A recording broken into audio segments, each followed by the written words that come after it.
The key turned and the door creaked open like it had something to confess. Her heels clicked across the hardwood like a ticking clock, each step louder than it needed to be, like she wanted me to hear. She half stumbled in, giggling to herself, shaking her head as if replaying some private joke from her wild night out. I didn't move. Just sat there on the couch, lights off, waiting. This wasn't new. Emily had been pulling these so-called girls' nights for months now. At first, she'd at least put on the act, fake guilt, soft apologies. But lately? She didn't bother. She came through that door like she owned the place, like I was just another piece of furniture that didn't matter unless she needed something. Her dress was creased like it had been wadded up somewhere, hair all over the place. That overpriced perfume she always drowned herself and couldn't cover the other scent on her. Cologne. Not mine. But what really hit me? She wasn't even wearing underwear. She kicked off her shoes and groaned like she'd just run a marathon, tossing her purse on the counter without a care in the world. Even in the dim light, I could see that smug little smile on her face, like she was daring me to ask. "You're late," I said, keeping my voice steady. She didn't flinch. Just stretched her arms and let out a sigh like she was the one being wronged. "Come on, it's only," she looked at the clock. 2:47? Okay, maybe a little late, she chuckled. I stayed quiet. Let the silence wrap around us. She groaned, annoyed. "Jesus, don't give me that look," she muttered, flipping on the light and squinting at me with a smirk. "You act like I crawled out of someone else's bed." I didn't say a word. Didn't have to. She rolled her eyes and headed for the kitchen. The fridge door opened, a bottle cap twisted off. She took a long drink before turning back around, still with that smirk. "Seriously? You're mad that I have a social life? That I go out and blow off steam? Sorry, not everyone wants to rot on the couch." Then she leaned back against the counter, arms folded, eyes locked on mine. "This really what you're worked up about? Is that why you came back without your underwear?" I asked. The grin slipped, just for a second. But it was enough. Then she laughed. Full-blown, like I'd just told the best joke she'd ever heard. "Oh my God. Are you seriously checking whether I'm wearing panties? You're that paranoid." My jaw clenched. "So where are they?" She shrugged like it was no big deal. "No idea. Maybe I left em in the Uber. Maybe the club. Maybe I changed in the bathroom and forgot em." She paused for a beat, just a beat, realizing she said too much. But then she smiled again. Colder this time. Oops. That one damn word lit a fire inside me. She was playing games, enjoying every second. I sucked in a breath, kept my face blank. "So that's normal to you now? Coming home like this? Smelling like some stranger?" She groaned and rolled her eyes hard. "God, stop acting like I cheated. You sound insane." She pushed off the counter, walking toward me slow and calculated. Her steps weren't just steps, they were a show. She stopped right in front of me, that same condescending grin plastered on her face. "Look, sweetheart," she said, voice syrupy and fake, like she was talking to a child who didn't understand how the world worked. "I went out. I danced. I had a few drinks. That's all. You act like I committed a crime," she said, laughing like I was the punchline. "Meanwhile, you're just sitting here sulking like some insecure teenager. Maybe try finding your own fun instead of obsessing over mine." I clenched my fists. She wasn't even pretending anymore. No denial. Just this arrogant, mocking tone like I was the one losing my mind. She tilted her head slightly, scanning my face like she was enjoying the show, then let out a fake sigh and reached out to tap my cheek. "Honestly, you're kinda cute when you're mad," she teased. "Maybe if you weren't such a bore, I wouldn't need these nights out just to breathe." That was it. I stood up fast. So fast it actually made her stumble back a step. Finally, the smirk slipped. I didn't say a word. Just stared. Let the silence wrap around her. Let her feel it, the shift. Whatever grip she thought she had on me. Gone. She crossed her arms again, trying to act tough. "Oh come on, what now? You're gonna do the whole silent treatment thing?" I turned and walked upstairs without a word. "Are you serious right now?" she shouted. "Babe, don't be such a child." I didn't respond.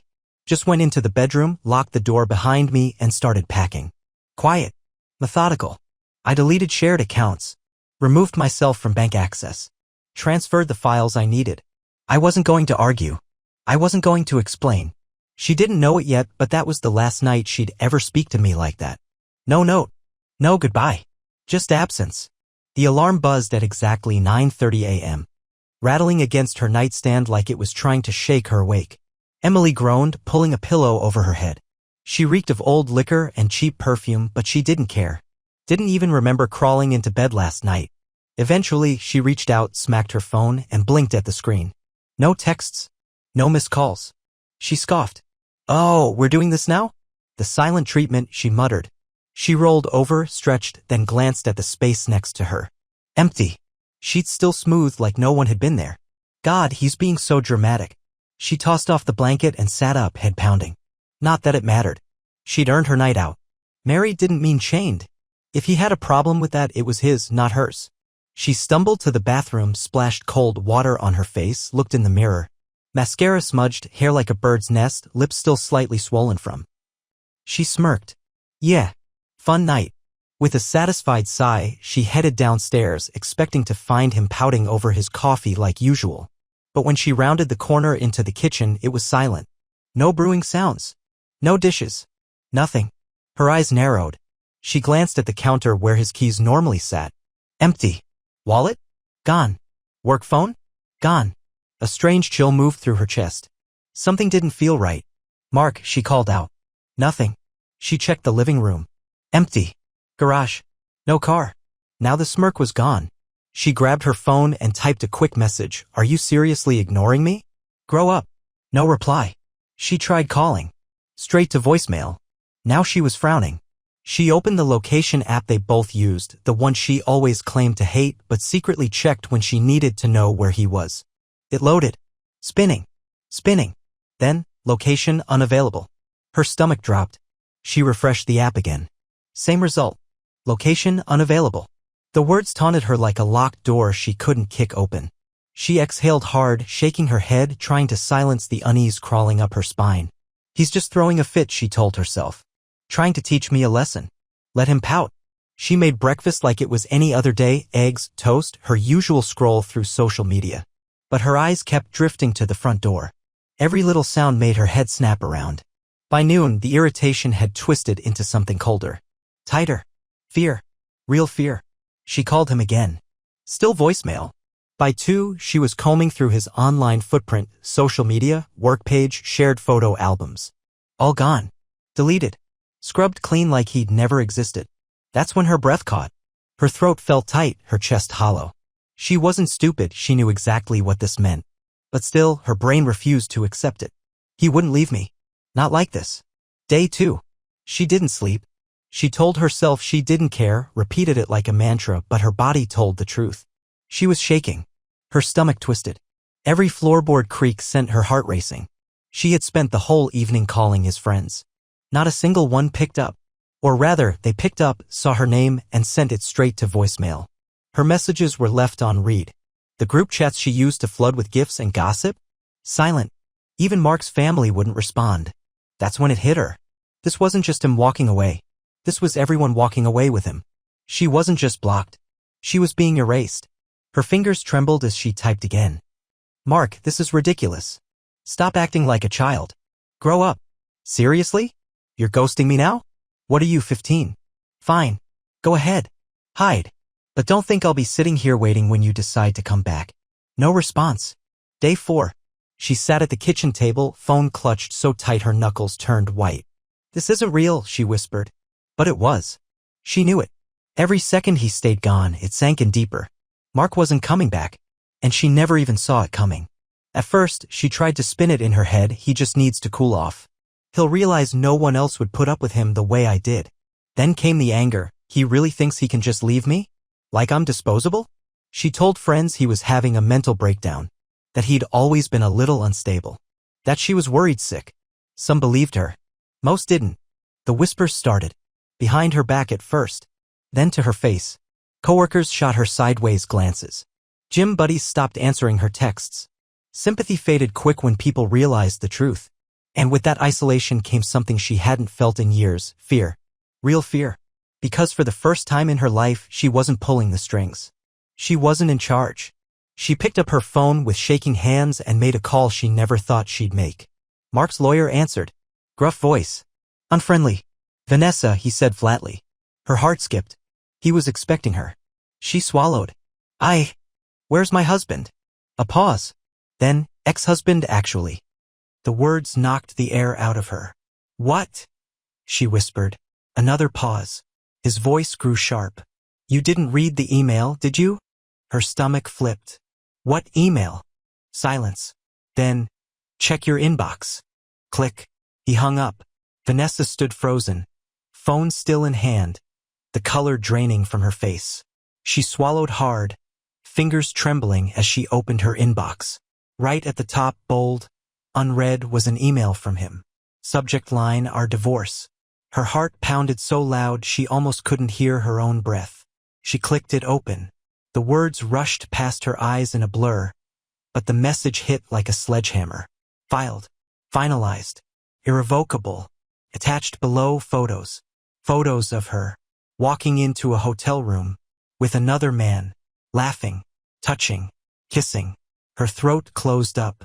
He'd known, the whole time, and she kept playing the game, blind to the fact that he'd already flipped the board. Her pulse spiked, vision swimming, breath catching in broken gasps. Mark had done the unthinkable. He'd outplayed her. Cold, calculated, and without a single word. She gripped the counter like it might anchor her, trying not to collapse. The word irreversible echoed in her mind like a hammer to glass. He hadn't just left her, he'd made sure she felt it. The photos weren't grainy or vague. They were clear as day. Dated. Time-stamped. He'd known for months. Her stomach churned. She fumbled for her phone. Mark, this isn't funny. Call me now. No reply. She called. Voicemail. Again.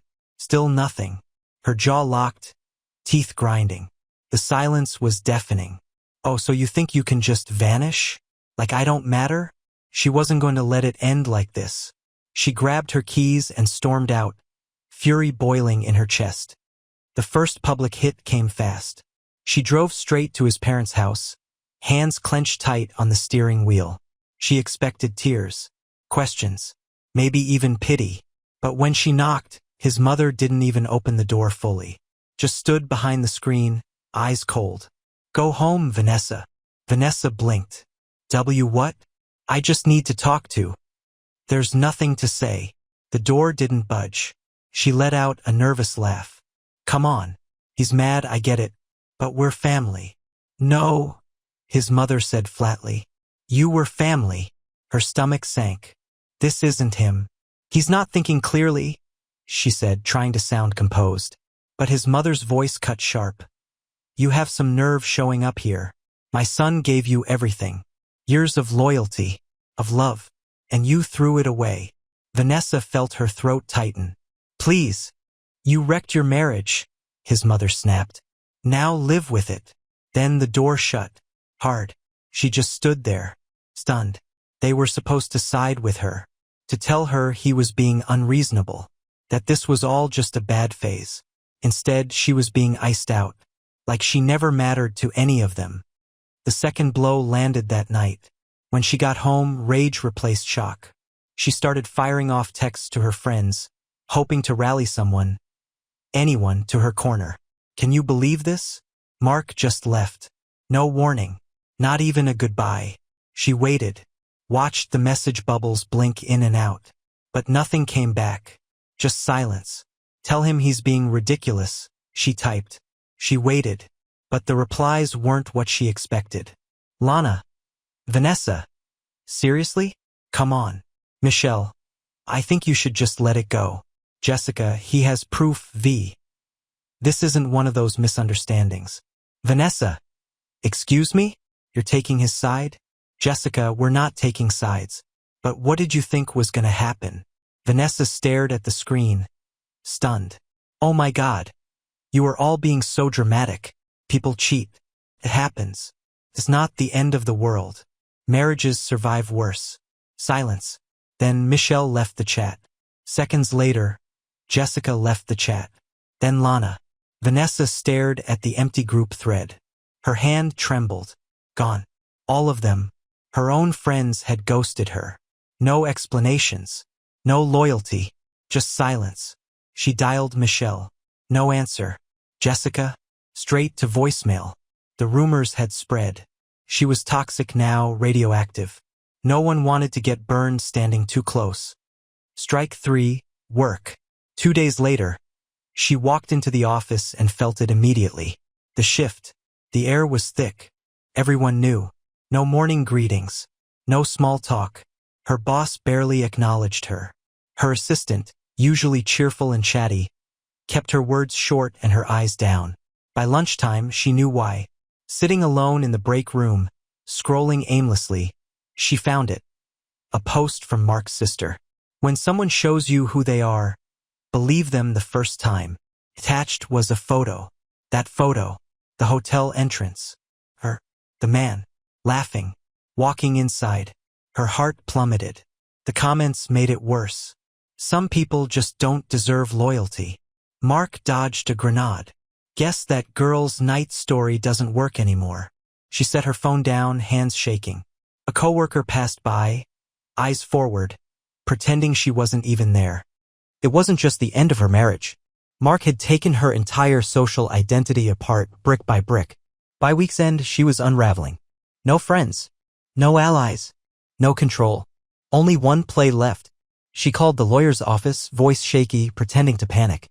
"Please," she whispered. "Tell Mark it's urgent. I think I might be pregnant." She hated how it sounded false, desperate, but it was the only card she had left. There was a long pause on the line. Then a quiet chuckle. "Nice try," the lawyer said. "You really should check your email more often." Click. The call ended. Her stomach twisted. She opened her inbox. One new message. Paternity test request. Mark had seen it coming. Had planned for it. Anticipated her move before she'd even made it. She let out a choked sob. The walls around her crumbled and the truth finally hit. She hadn't just lost. She'd been outplayed by the one man she thought would never walk away. That night, she sat alone in the dim glow of the living room, staring into an empty wine glass. The silence used to mean peace. It used to mean control. It meant Mark was around, waiting, predictable, part of the script she wrote. Now it sounded like a tomb. Her phone lay face down on the table. No texts. No missed calls. No second chances. Even the ones who used to cheat right along with her had vanished. Everyone had. And for the first time, there was no one left to lie to. No one left to blame. Mark's family had cut her off entirely. Her job had become a daily walk of shame. Every glance felt like judgment, every whisper an accusation. People who once admired her now only looked at her with thinly veiled pity. And Mark? Gone. Like smoke in the wind. Until this morning. A notification had popped up on her phone. Mark Davis is requesting a meeting. Her stomach turned ice cold. She stared at the screen, not moving, barely breathing. After weeks of radio silence, after the bombshells, the exile, now he wanted to talk? Her first reaction was pure fury. Yeah? After gutting her life and walking away without a word? But beneath that anger was something worse. Something she couldn't control. Hope. She told herself she wanted closure. To land the final blow. To come out on top. But the truth sat in her chest like a stone. She needed to see him. She needed to know if there was anything at all, left to salvage. He chose a quiet cafe across town. Nothing fancy. Just out of the way enough to keep prying eyes at a distance. She arrived early on purpose.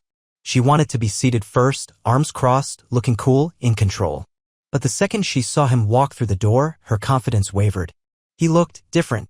Better. Button-down shirt, blazer, neatly styled hair. His posture said everything steady, composed. His face was unreadable, no anger, no sorrow. Just settled. He looked like a man who had already moved on. Her mouth went dry. He sat down across from her and said nothing. She waited. But the silence stretched too long. Finally, she folded her arms and forced a half-smile. "So, you done sulking?" His lips tugged, but it wasn't a smile. It was colder than that. "I was never sulking," he said. "I was planning." A chill ran through her. She let out a forced laugh, bitter and sharp. "You really did all this over one little mistake?" He tilted his head. "One little mistake?" "Okay," she said, waving a hand, "a few mistakes. But come on, Mark. People cheat. It's not the end of the world. You're acting like I killed someone." His jaw tightened, but he didn't snap. That almost made it worse. She wanted fire. Rage. Anything to show he still cared. Instead, he just said, "People cheat, huh? And how's that working out for you?" Her face tightened. "What's that supposed to mean?" He leaned forward, elbows on the table. "It means you've lost everything. My family doesn't answer your calls. Your so-called friends bailed. Even your coworkers can't look at you. Don't act like you were perfect," she snapped. "I was a good wife. Maybe if you weren't so dull all the time, I wouldn't have needed a break." There it was, her old defense. Her last justification. He didn't flinch. Instead, he smiled. But not with warmth. Not even pity. Just certainty. You still don't get it, he said, quiet and final. Her heart skipped. I didn't leave because you cheated. She blinked. Confused. Then why? He leaned back, folding his arms. Calm. Composed. I left because you weren't worth staying for. The words hit like a punch to the ribs. She felt her face flush, her fingers dig into the edge of the table. Screw you, she hissed. He chuckled. Already did. Worst decision I ever made. Tears welled, burning behind her eyes. But she refused to let them fall. She would not give him that. Not yet. She had one card left. One desperate play. She began, voice softening. She bit her lip. I miss you. She leaned forward, reached across the table, brushing her fingers toward his. I made a mistake, Mark. I regret it. Every single day. Please, don't throw away what we had. For a split second, she thought he hesitated. But then he pulled his hand back, slow and deliberate. His voice was steady. You don't miss me, Vanessa. Her breath caught. You miss control. You don't miss me, he said. You miss control. Her chest tightened. Her heart felt like it skipped a beat. You miss having someone who let it slide. Someone who cleaned up your messes, made your life easier, kept forgiving you, no matter how many times you ran him over. He leaned in, voice steady but sharp. But that guy. He pointed to himself. He's gone. She sucked in a breath as if the air had turned to ice. Enjoy your freedom, he said, rising to his feet. You've got plenty of it now. She jumped up, voice shaking. You can't just walk away from me. He gave her one last look. That same calm, controlled smile. I already did. Then he turned and walked out of her life. Vanessa stood frozen, the weight of it hitting her all at once. Not the silence. Not the looks. Not the judgment.